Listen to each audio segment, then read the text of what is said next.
Hey, this is Dan Morris from Blogging Concentrated, and today we're going to be doing another Biz Book Insights.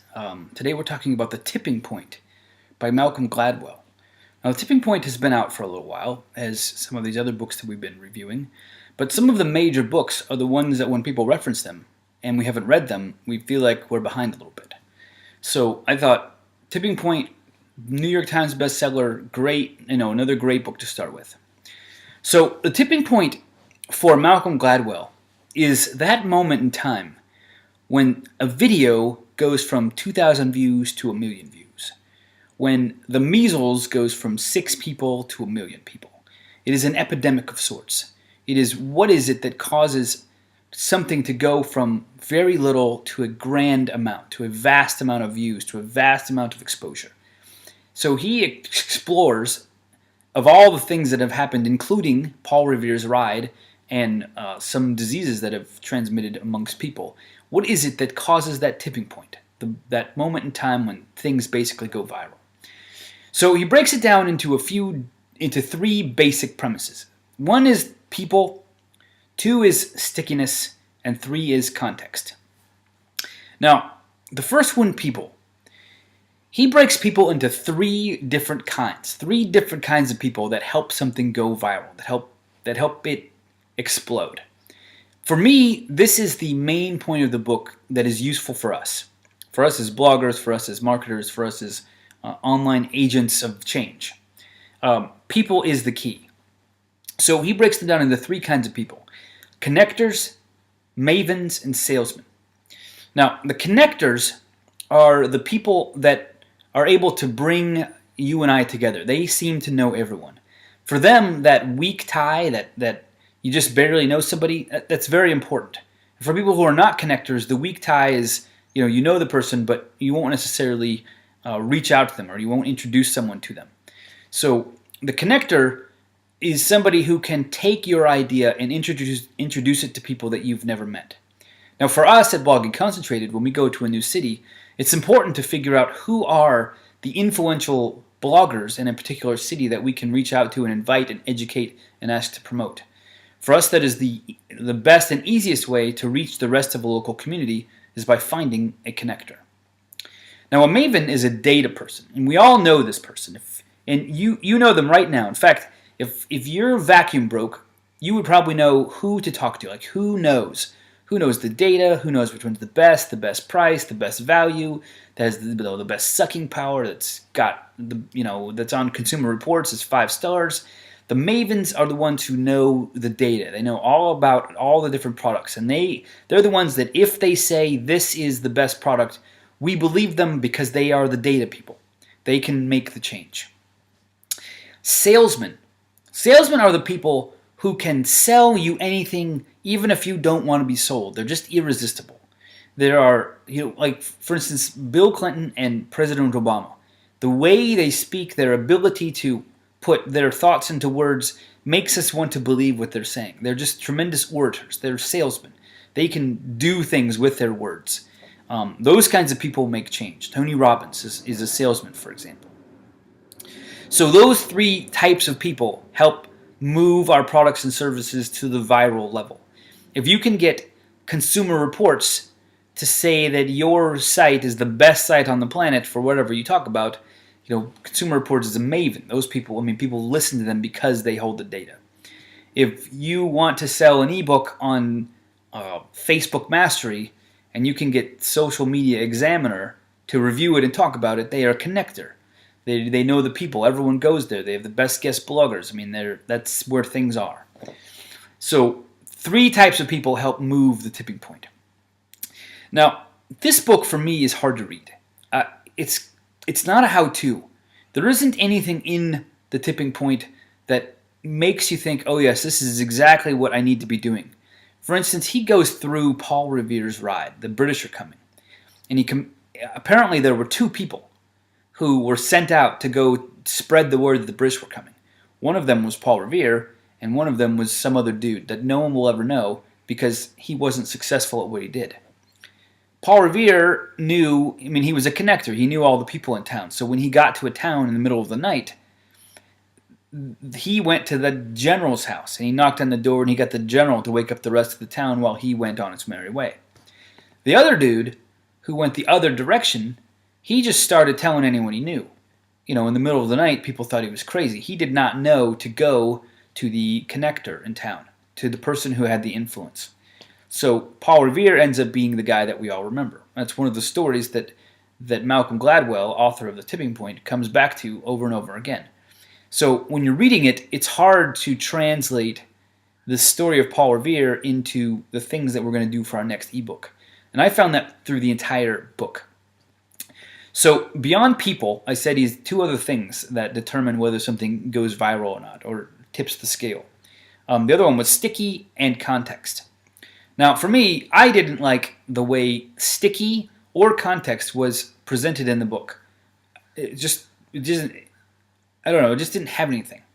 So if you remember, 2 reviews ago, we did the book Made to Stick by Dan and Chip Heath. And we talked about what makes something sticky. So let me go over the things that make something sticky from Dan and Heath Made to Stick, because I didn't think Malcolm Gladwell did a good job at all. So Dan and Chip Heath said that for something to be sticky, for it to want to go viral, to people to share it, those kinds of things, it needed to be simple, not hard to explain to someone. It needed to be unexpected. America's Funniest Home Videos is built entirely on unexpected.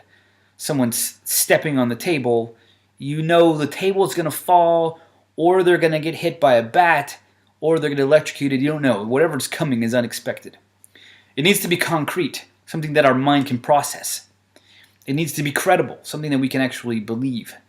It needs to reach us emotionally, and there needs to be story to it. So, aside from whatever bizarre examples that Malcolm Gladwell uses, for something to go viral, it needs to have some of those characteristics: simple, unexpected, concrete, credible, emotional, and story. Very valuable traits in anything that goes sticky. So if you're looking at what you have and you want it to go viral, you want people to share it from one blogger to the next, from one person to the next, from one mom to the next, then look at it through that lens. Is it simple? Is what I'm presenting a simple concept? Is there parts of it that are unexpected that I did not know that I could save money that way? Like something that goes, wow, I didn't realize that I could do that. For instance, when I read about Whole Foods, those organic, those bulk bins of spices, do you know that you can go to Whole Foods and you can get half a teaspoon of cilantro and put it in a little baggie and buy it? You don't have to buy a pound. You don't have to buy the entire jar. You can just get half a teaspoon. Like, I thought, oh, that's cool, because we all end up with like 6 things of basil or some other spices that we're only going to use once in our life, like alum. Like, who needs alum? Like, why couldn't I have just bought this much? The idea for me that is, that was something that you could do at Whole Foods, that was unexpected. I thought, oh, cool. And look at that. Now I'm sharing it with you. So unexpected is shareable. The concrete, the credible, the emotional, all those things need to be part of it. Now, the other part of Tipping Point was context. And Malcolm Gladwell, I think he did an okay job of explaining context, but I think that Robert Cialdini, his rules of persuasion, do a much better job at explaining context. So while we're reviewing The Tipping Point, I'm going to actually tell you about Robert Cialdini's ideas of context because they make more sense to us. So thinking back to Paul Revere, because Malcolm Gladwell goes back to Paul Revere, if Paul Revere had gone to these towns in the middle of the day, like, people would be out working. It wouldn't nearly as been effective because everybody would have been gone. But the idea that he went in the middle of the night and everyone is home and everyone is sleeping, that context, middle of the night, made what he did even more viral in the community because everyone was there. So there's the idea of context. So he goes into context in a bunch of odd ways. So let's take somebody else's view of context and review that. So Robert Cialdini, who's my favorite guy on the planet to read, he has what he calls the rules of persuasion, which to me are context. So he breaks it down into 5 or 6 rules that that enable someone to do something or take action or share or something like that. So the first one is reciprocity. When somebody feels like they're getting something from you, they feel obligated to get it back. So in the term of context, when you provide something of value to someone, they feel like they owe you in return. Whether they even want to or not, it's just automatic. You feel like you owe someone. If somebody buys you lunch, you remember that next time. Even if they were just doing it out of the goodness of their heart and you never need to get paid back, we as humans feel this sense of reciprocity that we have to give back to. So presenting something into the terms of reciprocity, I'm going to be giving you this. I'm going to be giving you this information, I'm going to be giving you this value. We instantly know that those people feel like they need to do something for us. Share it, like it, tweet it, pin it, whatever that is. Social proof. If we provide our data, our book, our ebook, our website, or anything within the context of social proof, just like McDonald's does when they say over 1 million burgers served, or if you provide, a like button that says, 5,000 people have liked this or tweeted it. Those kinds of things, that context makes us want to share it even more because we feel like other people have done it and we should too. Likability. People love to share things when they like you. If they just like what you're about and what you do, they want to add more to that. Authority. Rarely do we reference or quote people who didn't really have any authority. Like, there's somebody out there who's had much, much better quotes than Thomas Jefferson. But we reference Thomas Jefferson because he was in a position of authority. So when we become a position of authority, we become more quotable, more shareable, more viral, because this is what they said. Just like, when Seth Godin says something about blogging, it makes it across the sphere because Seth Godin said it. And finally, scarcity. Scarcity is almost the best thing to get people to take action. So coupons use scarcity all the time. They use scarcity of time. There's only so much time before you can take advantage of this, so many days. If you don't take advantage of it in this number of days, it's going to be gone. Sometimes car dealers will do it. They'll tell you that the first 100 people to come will get a free toaster or some ridiculous thing to try out a new car. So scarcity moves people. And it comes in the form of units, comes in the form of time, comes in the form, many different forms. But if you show that these are the only ones left, it moves people to take action. So the idea of Malcolm Gladwell's tipping point is that there's 3 major things that make something really go viral, it becomes an epidemic. And that's the people involved, whether the idea is sticky, and what context that the idea was presented in. So for me, I thought the book was, I don't even know how it became a New York Times bestseller. It's not nearly as good as Outliers to me. It's not nearly as fun to read as Freakonomics. And it doesn't teach you as much as it's just sort of an observation on why things have happened over time, which is okay, but to me all the examples were just odd. Just odd and hard really to translate. But if you think the ideas of people, sticky, and context are fantastic, then I would say buy the book. And if you don't, then I would say don't buy the book.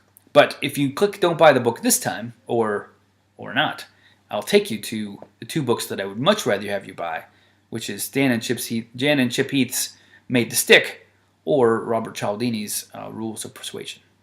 Anyway, this has been the Tipping Point Review for BizBook Insights by Blogging Concentrated. Thanks.